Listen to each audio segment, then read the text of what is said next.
Bonsoir mesdames, bonsoir mesdemoiselles, bonsoir messieurs. Nous sommes très ravis de vous savoir nombreux en ces moments devant vos postes récepteurs téléviseurs pour suivre ce magazine spécial Fiscalité et Développement consacré à la taxe sur la valeur ajoutée TVA. Nous avons le plaisir de recevoir sur ce plateau du magazine Fiscalité et Développement, un spécial Fiscalité et Développement, le patron des impôts dans la ville de Kinshasa. Nous avons cité les directeurs urbains des impôts, Norbert Limvimbunzemo. Bonjour, monsieur le directeur. Bonjour, mon cher ami. Voilà, alors, avec vous, nous allons parler, monsieur le directeur, de la taxe sur la valeur ajoutée que vous allez maintenant activer au niveau du centre des impôts synthétiques de la Gombe. Jusque-là, on sait très bien que la TVA, qui est entrée en vigueur depuis le 1er janvier 2012, eh bien, est perçue au niveau des gros contribuables et d'autres contribuables moyens, mais vous n'avez pas encore commencé à lancer cette opération de recouvrement de la TVA au niveau des contribuables et des petits contribuables. Alors dites-nous, d'abord la TVA, c'est quoi? Merci une fois de plus, mon cher ami, pour la question. Merci également aussi pour l'accueil. La taxe sur la valeur ajoutée, si on peut la définir très rapidement, il s'agit là d'un impôt général sur la consommation. Lorsque nous achetons les biens, ou lorsque nous achetons également aussi des services, il y a un impôt qui est incorporé dans le prix d'achat. Cet impôt-là, dont le taux est de 16%, s'appelle taxe sur la valeur ajoutée. C'est un impôt qui est supporté par le consommateur final que nous sommes tous, clients ou bénéficiaires des services. Mais en ce qui concerne la catégorie de ceux qu'on appelle les assujettis, c'est un impôt qui est neutre.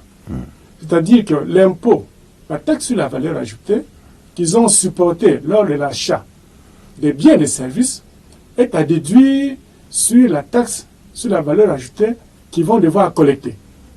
Au point qu'ils ne payent que ce que nous appelons l'impôt, la TVA nette. Donc la TVA supportée est à déduire sur la TVA collectée. Donc finalement, c'est un impôt qui est neutre en ce qui concerne les assujettis. Mais pour le consommateur final, il supporte bel et bien cette taxe sur la valeur ajoutée. Mais pour permettre à nos téléspectateurs de bien comprendre le mécanisme du recouvrement de la TVA, apparemment au niveau de l'administration fiscale, vous avez deux sortes de contribuables. Des redevables, voulais-je dire. Vous avez les redevables légaux et les redevables réels. En ce qui concerne la TVA, est-ce que vous pouvez nous donner quelques exemples des redevables légaux et quelques exemples des redevables réels? Oui. Le redevable légal, c'est bien un assujetti, une société qui est identifiée au niveau de l'administration des impôts comme étant un redevable et qui donc porte un numéro impôt, un numéro TVA. Celui-là, lorsqu'il fait les opérations, il ne supporte pas la TVA. Il collecte la TVA, comme je l'ai dit, sur les factures qu'il émet, et bien ensuite déduit la TVA qu'il a supportée. Et donc, il vient reverser au trésor public que la TVA nette. Celui-là, c'est un redevable, un assujetti, qui ne supporte pas la TVA. Mais celui qui est un simple particulier comme vous et moi, qui n'est pas assujetti au niveau de la TVA, qui va acheter un bien au marché, dans le supermarché, acheter, c'est pas moi, un savon. Même dans un restaurant. Dans un restaurant, pourquoi manger. pas? Parce que la TVA concerne la livraison des biens, ainsi que les prestations de services. Qui va aller acheter un bien ou un service, un particulier comme vous et moi, nous autres, nous tous, nous supportons cette TVA là-bas. Parce que la TVA est à charge du consommateur final. Alors, le directeur est très clair en la matière. Les redevables réels, c'est vous qui venez avec l'argent pour payer, mais les législateurs a érigé celui qui perçoit l'argent quand vous achetez quelque chose ou il y a une prestation d'un service, a érigé celui qui perçoit l'argent en un redevable légal qui doit aller verser en votre nom l'argent au niveau de l'administration fiscale. Alors, monsieur le directeur, comment c'est fait? Quel est le mécanisme que l'administration fiscale a mis sur pied pour recouvrer cet impôt? Et cet impôt concerne quelle catégorie des contribuables? Bien. D'abord, comme je l'ai dit au départ, la TVA concerne, enfin, au niveau, n'est-ce pas, de la matière imposable, ça concerne les ventes, ainsi que les prestations de services. Tous ceux qui font les ventes et les prestations de services sont assujettis à la TVA. Sous réserve de quelques exonérations, notamment par les législateurs. Maintenant, en ce qui concerne la catégorie de manière précise des redevables légaux, c'est là que nous allons devoir donner la précision. Avant d'arriver au CS Gombe, qui nous a concernés, principalement dans l'émission de ce jour. Les contribuables qu'on appelle communément les entreprises de petite taille, dont le chiffre d'affaires est compris entre... le chiffre d'affaires est inférieur à 80 millions de francs congolais par an. Ces contribuables de petite taille ne peuvent pas collecter la TVA. Ils sont dans le régime forfaitaire. Ils sont dans le régime forfaitaire. Et il faut encore préciser que dans les entreprises de petite taille, il y a deux sous-catégories. Il y a des micro-entreprises qui payent un forfait de 30 000 francs annuellement. Et puis il y a des petites entreprises qui payent un forfait de 1% ou de 2% calculé sur leur chiffre d'affaires annuel. Donc ces entreprises-là de petite taille ne sont pas concernées par la collecte de la TVA. Les entreprises qui doivent collecter la TVA, comme dit la loi, ce sont ceux-là qui réalisent un chiffre d'affaires annuel qui est supérieur à 80 millions de francs congolais. Chiffre d'affaires annuel supérieur à 80 millions de francs congolais. Et dans le cas d'espèce ici, les contribuables, nous aurons le temps d'entrer en détail, et qui sont appelés à collecter la TVA au niveau du CS de la Gombe, sont ceux-là, les moyens, dont le chiffre d'affaires est compris entre 80 millions de francs congolais et 200 millions de francs congolais. Donc les entreprises moyennes qui sont au niveau des CS Gombe, ce sont ceux-là qui sont retenus pour collecter la TVA, qui sont donc des redevables légaux. Il ne s'agit pas de tous les contribuables qui sont au niveau du CS Gombe. Je viens de le dire ici. Il s'agit des contribuables qu'on appelle entreprises moyennes. Entreprises de petite taille sont exclues. Et qui sont déjà enregistrées au niveau de l'administration fiscale, connues, identifiées. Bien sûr, nous les avons identifiés. Il y a un répertoire de ces contribuables. Je peux vous dire qu'actuellement, ils sont au nombre de 682 au niveau CS Gombe. Le répertoire est connu et ce répertoire peut être consulté auprès, n'est-ce pas, du CS Gombe et même au niveau du siège, n'est-ce pas, de la direction urbaine. Est-ce que ce répertoire, il est dynamique? Est-ce qu'il évolue en fonction des activités économiques qui poussent comme des champignons dans la ville? On le voit. Parce que de temps en temps, on a tendance à dire que bon, le répertoire fiscal, il est statique. Non. Dans tous les pays du monde, un répertoire des contribuables a toujours été dynamique. Et d'ailleurs, je peux même vous dire qu'au niveau, n'est-ce pas, de nos administrations, trimestriellement, nous sommes tenus, n'est-ce pas, de produire un répertoire actualisé. Parce que nous sommes conscients qu'un répertoire bouge. Il y a des activités qui naissent. Et qui disparaissent. Qui disparaissent aussi. Et donc, ça va de soi que le répertoire puisse être, n'est-ce pas, actualisé à tout moment. Et alors, s'agissant justement des contribuables moyens, ceux-là sont visés par l'opération de collecte de la TVA au niveau, n'est-ce pas, du CS Gombe, et ils doivent collecter cette TVA là-bas dès le 1er septembre ici. Nous allons entrer dans le détail. Très bien, nous entrons dans les détails directement. Directeur Norbert Lemvimbu-Nzimu, la TVA était lancée en République démocratique du Congo le 1er janvier 2012. Mais qu'est-ce qui s'est passé pour que vous puissiez attendre très longtemps pour venir lancer la TVA au niveau des centres des impôts synthétiques, plus particulièrement à la Gombe aujourd'hui? Qu'est-ce qui s'est passé? Il s'agit là d'une première expérience. Vous savez que la TVA, c'est un impôt à travers le monde qui est un impôt rentable. Très rentable. Y compris dans notre administration. Parce que la TVA produit à peu près en tout cas, pas moins de 40% de nos recettes fiscales. Mais la TVA, c'est également aussi un impôt assez complexe. La TVA, c'est aussi un impôt qui pose pas mal de problèmes. Surtout dans un pays où les gens n'ont pas la culture de la comptabilité. Donc, vous voyez, donc, en raison de toutes ces raisons que je viens d'évoquer tout à l'heure ici, cela a fait que nous allons progressivement. On a commencé par les grandes entreprises, les moyennes entreprises qui sont gérées par les CDI, et maintenant nous entrons progressivement vers les moyennes entreprises qui sont gérées par les centres des impôts synthétiques. Nous allons progressivement, et cela par stratégie, pour que nous ne puissions pas connaître, n'est-ce pas, des ratés. Bien sûr, bien sûr. Mais il serait souhaitable quand même, monsieur le directeur Norbert Lemvim-Bunzemo, que vous puissiez un peu nous donner l'architecture du régime fiscal. Là, vous avez parlé des grandes entreprises, vous avez parlé des entreprises moyennes, et puis il y a des entreprises qui relèvent des centres et des impôts synthétiques. Donc, c'est classifié. Donc, la TVA, vous avez commencé à l'imposer au niveau des gros contribuables, qui étaient habitués depuis 1er janvier 2012, aux contribuables moyens. Et maintenant, vous vous intéressez maintenant à ceux des centres et des impôts synthétiques de la Gambie. C'est exactement ce que vous voulez nous dire. C'est exact. Voilà. Alors, comment ça va se passer? Bien. Alors, nous avons d'abord élaboré un répertoire. La TVA qui concerne les entreprises moyennes, qui sont au niveau du CES de la Gambie. Ce répertoire étant connu, nous avons adressé aux contribuables concernés ce que nous appelons les avis d'assujettissement. Oui. Pour leur donner l'information que vous êtes retenus pour collecter la TVA. Et à chacun aussi, on donne ce qu'on appelle un numéro TVA. Très bien. Ça fait partie des préalables. Et maintenant... Qui est différent du numéro impôt? Bien sûr. Le numéro impôt est une chose. Le numéro TVA est aussi un autre numéro. Voilà. Un numéro spécifique réservé... Pour dire que vous êtes assujetti à la TVA. Assujetti à la TVA. Parce que, je viens de le dire ici, tous les contribuables qui sont au niveau, n'est-ce pas, des CS, ne sont pas appelés à collecter la TVA. Bien sûr. Et donc... Tout le monde n'a pas le même chiffre d'affaires. Voilà. Et donc, les entreprises de petite taille ne sont pas concernées. Et donc, ils n'ont pas de numéro TVA. Il n'y a que les entreprises moyennes. Et à quoi servent ces numéros TVA, directeur? Ok, c'est pour la gestion justement de la TVA. La gestion informatisée. Pour la gestion informatique de la TVA, qui veut que chacun puisse porter également aussi un numéro spécifique, un numéro TVA qui l'identifie des autres contribuables. Je peux faire un parallélisme. Nous avons les numéros impôts qui sont strictement différents d'un contribuable à un autre. Oui. Il y a aussi le numéro TVA qui est strictement différent d'un contribuable à un autre dans la catégorie de ceux qui sont appelés à collecter la TVA.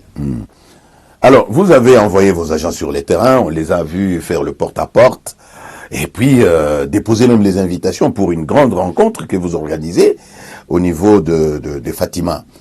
Pourquoi vous invitez ces contribuables? Qu'est-ce que vous voulez leur dire? Bien.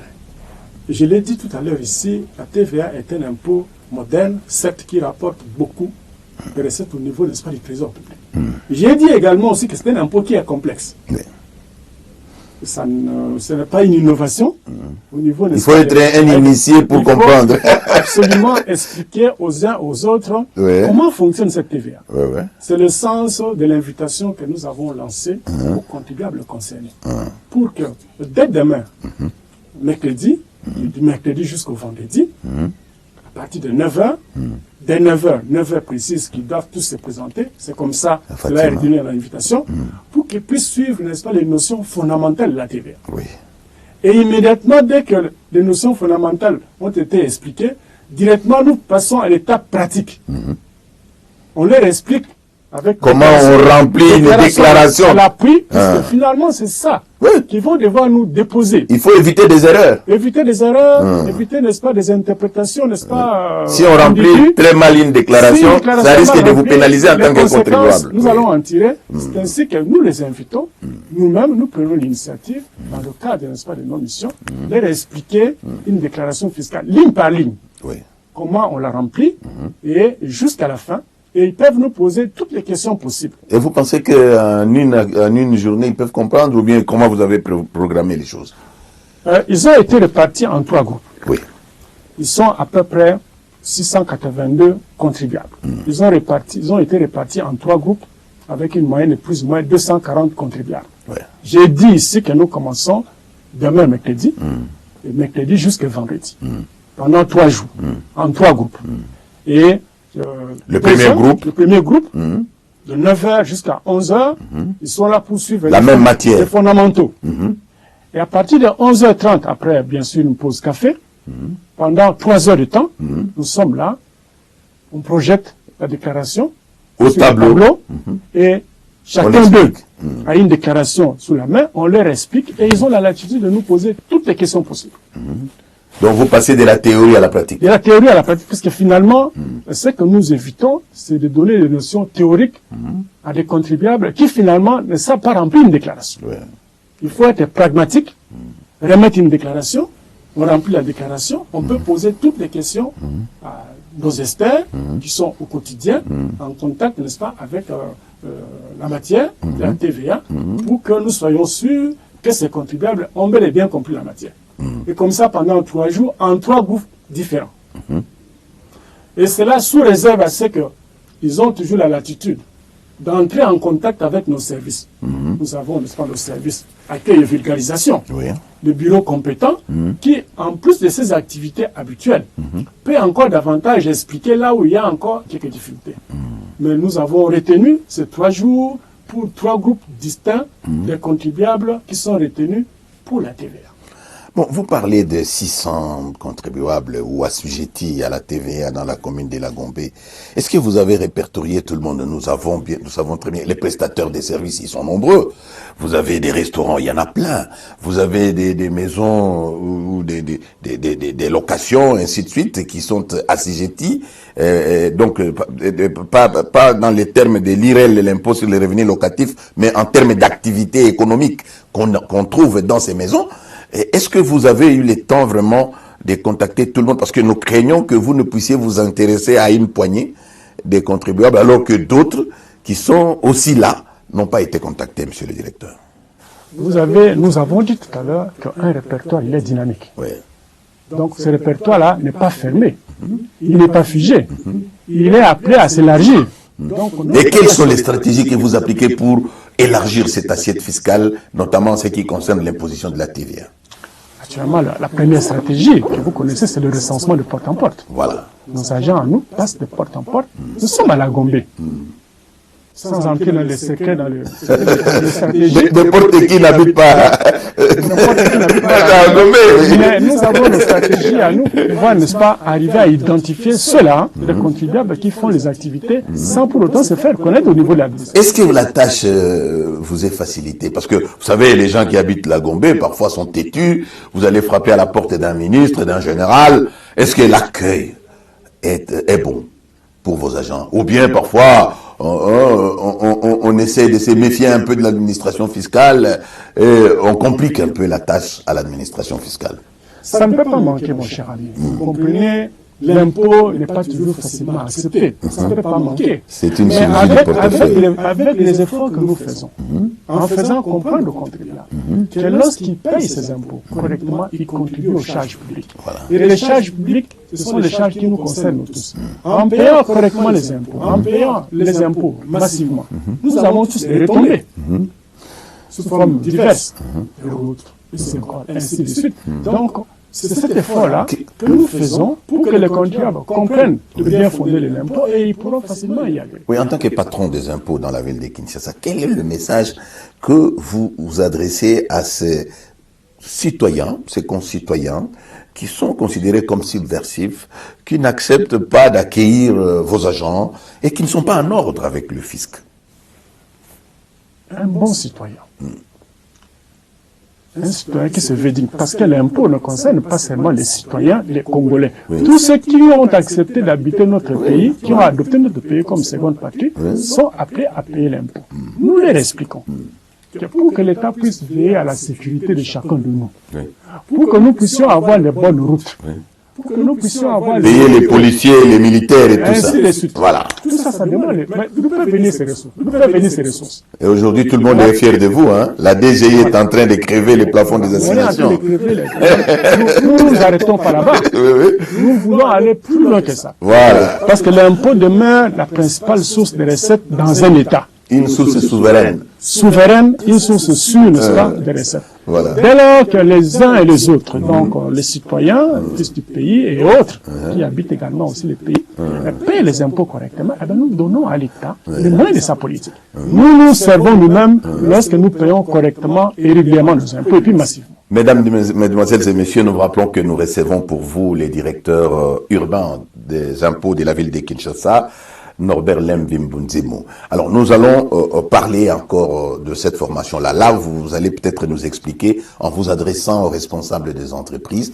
des petites et moyennes entreprises qui sont concernées et qui sont assujetties à la TVA. Et les responsables doivent envoyer qui? Parce que vous savez, l'impôt est une chirurgie du portefeuille, on ne le paye jamais des gaietés des cœurs. Et puis c'est une science, c'est une technicité. On ne peut pas ramasser quelqu'un dans la rue, on ne peut pas prendre n'importe qui et l'envoyer aller apprendre la TVA. Sinon vous aurez des problèmes. Vous ne saurez pas vraiment asseoir la matière dans la tête des gens qui vont venir. Alors qu'est-ce que vous leur dites? Quelles sont les personnes qui doivent être envoyées par les responsables de ces petites et moyennes entreprises pour que leurs envoyés puissent assimiler la matière? Ils doivent être des comptables, ils doivent être, je ne sais pas moi, quel est le profil, voulais-je dire? Bien, vous l'avez dit, vous avez cité ici. Il s'agit naturellement des comptables. Il s'agit également aussi des conseillers fiscaux des entreprises. Oui. Ceux-là qui sont outillés, ceux-là qui ont la qualification nécessaire. Pas ceux qui viendront apprendre c'est quoi la fiscalité. Non. Ceux-là qui pratiquent la comptabilité, qui sont les professionnels de la comptabilité, qui tiennent la comptabilité des entreprises, ainsi que les conseillers fiscaux. Ceux-là qui connaissent, n'est-ce pas, la matière comptable et fiscale. Ce sont ceux-là qui sont nos partenaires, nos interlocuteurs en pareille circonstance. Ce sont ceux-là qui sont invités, et nous l'avons dit dans nos invitations, adressées aux différents contribuables, qui puissent nous envoyer des partenaires qui s'y connaissent dans la matière. Et ce faisant, notre tâche à nous est tout à fait aisée. En tout cas, monsieur le directeur, l'administration fiscale qui pilote demain de mettre les DG de la DGI Mwamba, eh bien, c'est lance vraiment, Barnabé Mwakadi Mwamba, c'est lance vraiment dans des réformes. Et nous aimerions connaître, après la Gombe, quels sont les autres centres des impôts synthétiques qui sont concernés. Parce que vous ne pouvez pas seulement, dans une grande ville comme Kinshasa, 15 millions d'habitants, vous intéresser seulement à ceux qui ont aux contribuables des petites entreprises de la Gombe, alors que la ville est grande. Quelle est votre stratégie et comment vous allez faire pour le reste d'autres contribuables qui habiteraient d'autres communes, dans les 24 communes? Eh bien, donc, c'est une première expérience avec la Gombe. Nous allons, bien sûr, prochainement attaquer le CS Ngayema, le CS Limité, le CS Kinshasa. Ce sont les 4 CS majeurs, si vous pouvez. Ah, vous avez ciblé 4 centres des impôts synthétiques. Oui, au niveau de la ville de Kinshasa, que nous allons devoir, n'est-ce pas, suivre, centre auquel nous allons confier la charge de collecter la TVA. Et ensuite, viendront les autres centres. Pas seulement au niveau de la ville de Kinshasa, même aussi dans les autres provinces aussi. Donc, vous voulez nous dire que cette expérience que vous tentez en ce qui concerne l'imposition de la TVA au niveau des CIS, c'est une première au niveau national. Bien sûr. On ne l'a pas encore tenté même en province. On n'a pas encore tenté. Wow. C'est au niveau de la ville de Kinshasa que nous avons lancé, que nous lançons maintenant pour le CS de la Gombe. Et nous allons progressivement avec les 3 autres centres dont je viens de parler maintenant. Et cette expérience va être, n'est-ce pas, poursuivie au niveau des autres directions provinciales des impôts. Pour donner court comme un doigt, il faut connaître long comme un bras. Dit un adage pédagogique. Alors, dites-nous la matière qui sera dispensée, directeur. Dites-nous, les gens auront droit à quel genre de matière? Ils vont apprendre quoi? Bien. D'abord, définir ce que c'est que la TVA, le champ d'application de la TVA. La TVA s'applique à quels éléments exactement? Oui. J'ai dit ici, la TVA est un impôt général sur la consommation. Il s'applique, n'est-ce pas, aux ventes de biens ainsi qu'aux prestations de services. C'est un élément fondamental. Et cette TVA là-bas, qui en sont les redevables? Naturellement, il s'agit, n'est-ce pas, de toutes les entreprises qui pratiquent les ventes, qui font les ventes, ainsi qu'aux prestataires de services. Et il faut aussi également dire, quand on parle des redevables, il ne manque certainement pas des exonérations. il y a toujours des exonérations qui interviennent, ça ne manque pas. Les exonérés ne peuvent pas dire que parce qu'ils sont exonérés, ils ne donnent pas les informations à l'administration fiscale. Il faut communiquer. Voilà. Bon, l'exonération, comme on dit, à toute règle, il y a toujours eu une exception. Oui. Les exonérations font partie, n'est-ce pas, des exceptions instituées par les législateurs, justement, pour encourager. Donc, un assujetti ne peut pas se prévaloir de sa propre turpitude, que je suis exonéré, et ça se limite là. Il faut qu'il suive une certaine procédure en faisant des déclarations au niveau de l'administration. Tout à fait. Donc, nous allons expliquer d'abord quelle est la matière qui est concernée. Voilà. Qui sont les redevables. Et ensuite, déterminer la base imposable. On calcule l'impôt à partir de quoi? J'ai dit ici, à un moment donné, à l'introduction, la base de calcul de l'impôt, c'est quoi?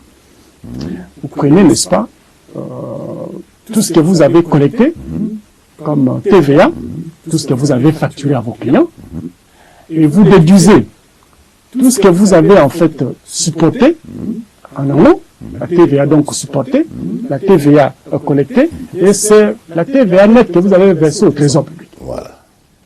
Et donc cette TVA, qui va être collectée dès le 1er septembre ici, nous attendons les déclarations et le paiement dans les 15 premiers jours du mois d'octobre. C'est très important, Oui. ce que je suis en train de dire. Oui. Donc le mois de septembre, les contribuables concernés émettent les factures. Ça va aller vite. Hein. Collecte la Vous le facture. formez en août et vous attendez les résultats déjà en septembre. Parce que la TVA doit être collectée mensuellement. Bien sûr. C'est un impôt qui est mensuel. Donc, tout ce qui a été collecté au mois de septembre doit être déclaré et payé au mois d'octobre, dans les 15 premiers jours, n'est-ce pas, du mois d'octobre, conformément aux dispositions légales. C'est ce que prévoit la loi. Alors, messieurs les directeurs, tout ça c'est bien bon, mais vous savez qu'il y a toujours des récalcitrants, il y a toujours des petits malins. Quelles sont les sanctions qui guettent ceux-là qui ne vont pas se conformer, par exemple?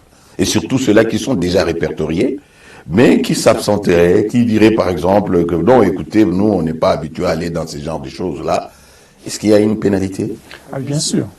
Pour qu'une loi soit efficace, elle doit être assortie, n'est-ce pas, des sanctions, Oui. comme vous le savez. Oui. En ce qui concerne justement la TVA, l'absence d'une déclaration fiscale est sanctionnée par ce que nous appelons la taxation d'office. Vraiment.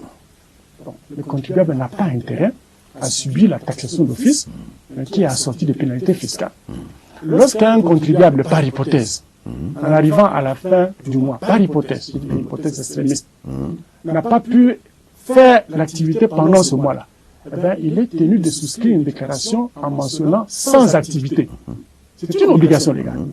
Et celui qui a collecté la TVA doit reverser l'intégralité du montant, tel que je viens d'expliquer ici. TVA collectée, moins la TVA supportée, la TVA, l'intégralité.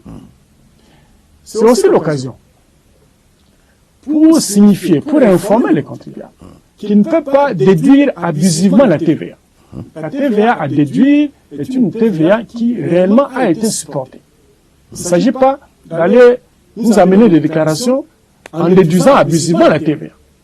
Ou encore, de ne pas collecter l'intégralité de la TVA. Parce que la fraude peut se jouer à ces deux niveaux-là. Oh, il y a la fraude. Soit déduire abusivement la TVA, donc une TVA induite qu'il fallait déduire, soit ne pas collecter l'ensemble de la TVA. Ou encore, collecter l'ensemble de la TVA, mais ne pas la reverser au trésor public. Oui, mais là, vous mettez les doigts dans la plaie, monsieur le directeur. En ce qui concerne même les gros contribuables, on a constaté que dans notre pays, nous fabriquons des milliardaires.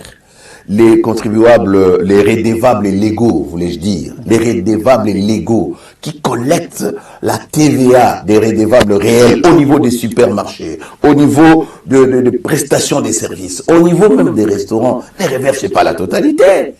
Donc, ils reversent ce qu'ils veulent. Quel est l'outil, l'instrument que vous avez pour retracer les statistiques afin qu'ils ne puissent pas consommer à la source l'argent qui ne leur appartient pas parce que c'est un détournement?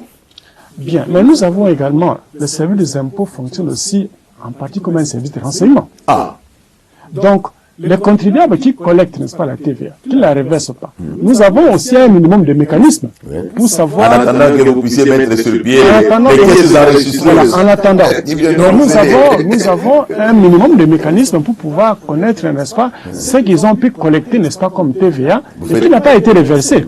Et ce faisant, lors des opérations de contrôle fiscal, nous allons devoir récupérer ces impôts, les redressements avec des pénalités fiscales, et tout cela sans préjudice de poursuites pénales. Waouh! Donc, vous avez quelques cas? Les sanctions pénales, plutôt fiscales, sont d'ordre, n'est-ce pas, pécuniaire, c'est-à-dire qu'on vous redresse l'impôt avec des pénalités, mais sans préjudice de poursuites pénales. Parce que vous n'avez pas reversé au trésor public une recette qui n'est pas la vôtre. Je dis ici que c'est un impôt qui est neutre. Mais oui. Donc, vous avez collecté, vous avez déduit. Donc, c'est l'argent de l'État que vous devez reverser. Et si vous ne l'avez pas reversé, non seulement qu'on vous redresse, mais l'État a le droit, c'est prévu dans la loi, c'est la puissance publique de poursuivre pénalement. Poursuites pénales, bien sûr, qui peuvent aboutir à des emprisonnements. C'est ça la vérité. Ouais. Donc, les contribuables n'ont pas intérêt. C'est d'ailleurs le message que nous allons leur donner à partir de demain. Collecter correctement toute la TVA et reverser l'intégralité de ce montant-là. Alors, vous vous intéressez à la Gombe. Et les autres, les trois autres attendent. Chez eux, bon, ils peuvent continuer à fonctionner comme par le passé? Non, les autres sont, si vous voulez, en instance. Ils ne sont pas encore autorisés à collecter la TVA. Mais ils sont sensibilisés. Ils sont déjà, nous allons progressivement, je l'ai dit. Qui trop embrasse mal être. Donc nous commençons au niveau de la ville de Kinshasa avec le CS Lagombe et très rapidement, nous allons passer au CS Ngaliema, au CS Limete, au CS Kinshasa. Donc nous allons progressivement pour ne pas trop faire au même moment. Voilà. J'ai dit ici que la TVA est un impôt qui est très complexe. Messieurs les directeurs urbains des impôts, vous allez maintenant vous adresser aux téléspectateurs qui sont assujettis à cet impôt-là, la TVA, au niveau du CIS de la Gombe, leur dire exactement le message que vous avez décidé de leur faire passer à travers ces magazines. Merci pour l'occasion que vous me donnez une fois de plus. Nous invitons les contribuables du CS Gombe qui sont retenus pour la collecte de la TVA. Nous les invitons à se monter patriotes, à se monter responsables, à venir massivement d'abord pour qu'ils viennent comprendre d'abord le mécanisme essentiel de fonctionnement de la TVA. C'est le sens de la rencontre ou des rencontres que nous avons programmées pendant les 3 jours, pour qu'ils comprennent les fondamentaux, les notions fondamentales sur le fonctionnement de la TVA. Mieux on comprend une matière, mieux nous pensons, ils pourront nous déposer des déclarations qui sont déclarations sincères et fiables. Donc, qui viennent massivement, qui n'aient pas de retardataires, qui n'aient pas des absents. C'est dans leur intérêt qu'ils viennent massivement comprendre le fonctionnement de la TVA. Et cela dès demain. Demain à 9h. Ce n'est pas à partir de 9h, mais demain à 9h. On est ponctuel. 9h, le go est parti. Et d'ailleurs, vos équipes techniques, c'est là. Nous savons que vous avez toujours été avec nous de tous les temps. Depuis 25 ans. Donc, vos équipes techniques seront là pour assister, pour nous accompagner, comme d'habitude, n'est-ce pas, dans cette opération. Donc, dès demain, le mercredi jusqu'au vendredi, nous avons ces séances de formation pratique en matière de TVA. Merci beaucoup, mesdames, mesdemoiselles et messieurs. Nous recevions pour vous les directeurs urbains des impôts de la ville de Kinshasa, donc, Norbert Limbimbunzimu, qui nous a parlé dans cette émission du lancement officiel de la perception de la taxe sur la valeur ajoutée au niveau des CIS Gombe. Donc, tous ceux qui sont concernés, nous vous invitons à pouvoir participer à cette formation très efficace, très importante pour vous permettre de ne pas commettre des erreurs. Nous tenons, monsieur le directeur, à vous remercier. Nous remercions également toute l'administration fiscale, notamment les patrons des impôts, Barnabé Mwakadi Mwamba. Vous le savez, mesdames, mesdemoiselles et messieurs, nous sommes en train de vivre un miracle fiscal au niveau de l'administration fiscale. Jamais dans l'histoire de l'administration fiscale, on a mobilisé autant de recettes que sous Barnabé Mwakadi Mwamba, et qu'aujourd'hui, lorsque le directeur urbain des impôts nous parle de la stratégie de recouvrement de la taxe sur la valeur ajoutée au niveau des CIS Gombe, ça s'inscrit dans cette logique-là. C'est pour vous dire que les années qui arrivent, les mois qui arrivent, la DGI va continuer à nous étonner. Les miracles fiscaux vont se poursuivre. En attendant, portez-vous bien, santé de fer à tous. Et à la prochaine, bye bye.